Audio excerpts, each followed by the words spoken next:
The studio lights blazed in a golden shimmer that wrapped the stage in warmth, bouncing off the polished desk and gleaming floor as the familiar Tonight Show theme music faded into the background. The audience's laughter hung in the air like static electricity, the kind of energy that made late-night television feel alive. Jimmy Fallon leaned back in his chair, flashing the trademark grin of his, while Reba McEntire sat opposite him, her red hair catching every sparkle of the light. She was dressed in a sleek emerald jacket that shimmered subtly under the spotlight. Her boots crossed elegantly as she smiled to the crowd. It had been years since her last appearance on the show, and the atmosphere was supposed to be friendly, celebratory even. But under the surface, something was off. They had started strong talking about her latest album, her role on The Voice, and a few light-hearted stories from her touring days. The audience adored her. Reba had always been the kind of guest who could make a stage feel like a porch conversation in Oklahoma. Fallon fed off that energy, cracking jokes between her stories, leaning in with exaggerated expressions, drawing laughter from the crowd with ease. But as the segment rolled on, there was a flicker of tension. Something so small at first that even the production crew missed it. Jimmy had brought up a clip, one that had gone viral a few weeks earlier, of Reba playfully scolding a contestant on The Voice for choosing a pop song over a country classic. The internet had twisted it into a debate about generational gaps in music, and though Reba had brushed it off in interviews, she had grown tired of the way people online misinterpreted her words. Fallon, perhaps sensing a good moment for humor, decided to bring it up again. "Now, Reba," Jimmy said with a teasing smile, leaning forward, "I gotta ask, the clip of you telling that contestant, and I quote, 'Hey honey, that ain't country,' has like, what, 15 million views now? Are you starting a new reality show called Keeping It Country or what?" The crowd laughed. Reba smiled tightly,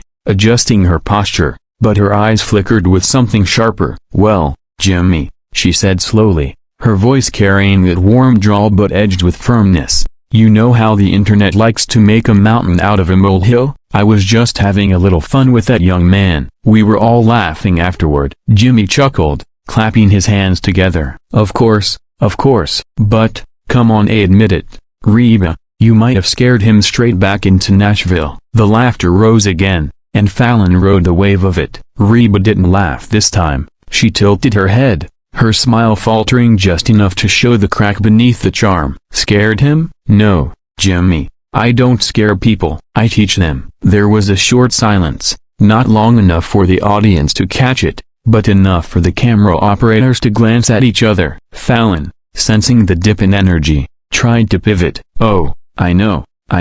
You're a mentor, that's what makes you so great. I just meant You just meant what?" Reba interrupted softly, her voice calm but cutting. Fallon froze for a moment, caught between humor and discomfort. The audience chuckled awkwardly, not sure if this was part of the bit. "I just meant, you're passionate, you love your music, you don't hold back, and that's what people love about you." Reba's lips curved into a faint smile again, but it didn't reach her eyes. "Passionate," she echoed. "That's a nice way to say difficult, isn't it?" Fallon blinked, taken aback. No, not at all. "Oh, I've heard it before," she said, leaning back. "When a man stands his ground, he's confident. When a woman does, she's difficult." The audience murmured, caught between curiosity and unease. Fallon glanced at his producer off stage, who was subtly signaling for him to lighten things up. He forced another smile, holding up his hands. Okay,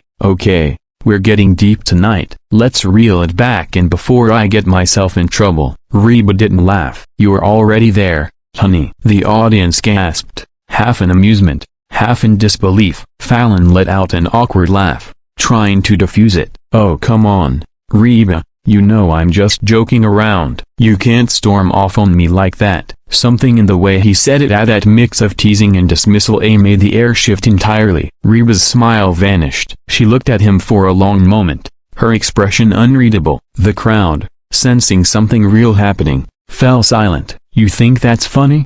she asked quietly. Fallon blinked. "It's a joke." "You know me." "Yeah," she interrupted. "I do, and maybe that's the problem. The entire room froze. Even the camera operators stopped adjusting their rigs. Fallon shifted in his seat, his smile wavering for the first time that night. "Reba, I didn't mean to." She stood up, slowly, gracefully, but with a weight that pulled every pair of eyes toward her. "Jimmy, I've been in this business a long time," she said, her voice calm but firm. "I've had folks laugh with me and at me. I've had people twist my words, make me into something I'm not. But I don't sit around and let someone turn my passion into a punchline." The audience didn't know whether to applaud or stay quiet. Fallon raised his hands, trying to salvage the moment. "Reba, please, hey, don't go. We love you here." She gave him a polite smile, but her eyes were steel. "Then maybe you ought to show it." And with that, she turned and walked off the stage. The audience gasped,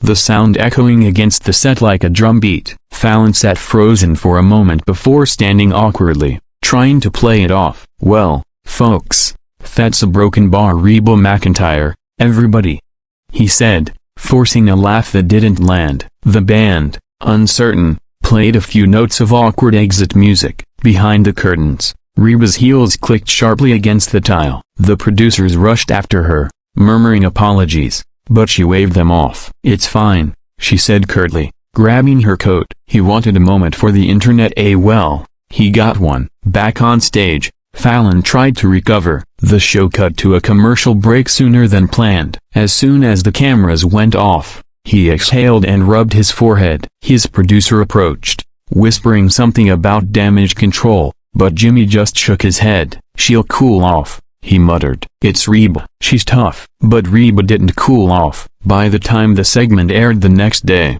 the clip of her walking out had already made its way to social media. Someone from the live audience had filmed the entire exchange on their phone, and within hours, the internet exploded.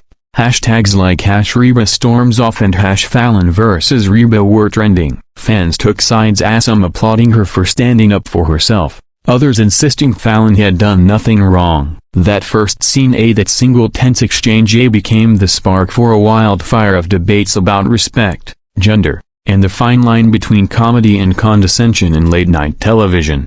But for now, back in that studio, the lights dimmed, the laughter faded, and the lingering echo of her heels down the hallway said everything. The night had started like any other talk show, smiles, jokes, applause, but it ended with something raw, unfiltered, and unforgettable. And though Reba McEntire had walked out that night, the moment she left behind was one no one on that stage, or watching at home, would ever forget.